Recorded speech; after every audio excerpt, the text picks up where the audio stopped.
protein, vitamin, lemak, dan serat, dan macam-macam. Dan tentu saja, air harus terus-menerus dikonsumsi dalam porsi yang cukup setiap harinya. Belum lagi kebutuhan olahraga yang harus dilakukan dengan aturan yang benar-benar disiplin. Jadi tubuh ini demi ketahanan dan pertumbuhannya mutlak membutuhkan bukan saja materi, tetapi juga aturan dan komitmen serta disiplin. Jadi tetap ada prosedur alamiah yang harus diikuti secara teratur. Selain fisik, selalu ada aturan yang harus diikuti untuk bisa meningkatkan pertumbuhan manusia secara mental. Dimensi psikologis manusia ini tentu saja berbeda dari dimensi fisiknya. Dimensi psikologis ini pun dimulai dari sejak kita masih bayi dan anak-anak. Ada tahapan demi tahapan yang harus dicapai. Namun semuanya harus mengikuti sejumlah syarat dan aturan serta proses yang benar.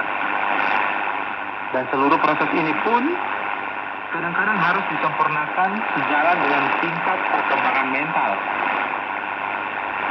Dunia pendidikan dan semua metode pembinaan manusia sejak kecil sudah pasti memperhatikan tahapan-tahapan perkembangan mental atau perkembangan psikologis manusia.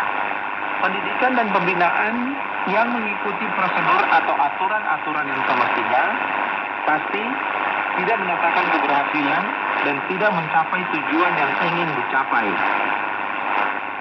Nah, sahabat, meskipun secara fisik dan mental manusia dapat bertumbuh dengan baik, manusia masih membutuhkan pertumbuhan dan kesehatan spiritual. Ini adalah dimensi kehidupan rohani manusia. Kita mengenal adanya 3 dimensi kehidupan yang dimiliki oleh setiap manusia ciptaan Tuhan, yaitu dimensi fisik, dimensi kejiwaan atau psikologis, dan dimensi rohani atau spiritual. Manusia yang utuh memiliki 3 dimensi kehidupan ini. Jadi kehidupan fisik dan mental yang sehat membutuhkan kehidupan rohani yang sehat pula pastinya. Keseimbangan pertumbuhan manusia dalam ketiga dimensi kehidupan ini harus selalu dijaga demi kesehatan yang sesungguhnya. Dan kehidupan pada dimensi terdalam, yakni kehidupan spiritual atau kehidupan rohani inilah yang secara langsung berhubungan dengan Sang Pencipta.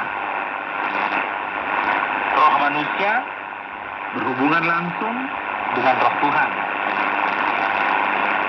Di ruang paling dalam dan tersembunyi inilah manusia dapat berkomunikasi dengan Tuhan. Manusia akan mengenal kehendak Tuhan. Manusia akan mengenal semua aturan dan hukum-hukum Tuhan. Semua kehendak dan hukum Tuhan itu dikenal oleh manusia melalui kitab suci yang dimengerti secara benar. Jika manusia tidak mengenal kehendak dan pimpinan Tuhan, maka manusia akan selalu salah jalan dan akhirnya tiba di tempat yang membahayakan dirinya. Demikianlah maksud dari topik atau judul bahasan ini, yang berisikan pesan untuk tidak mengabaikan panduan kehidupan dari Tuhan.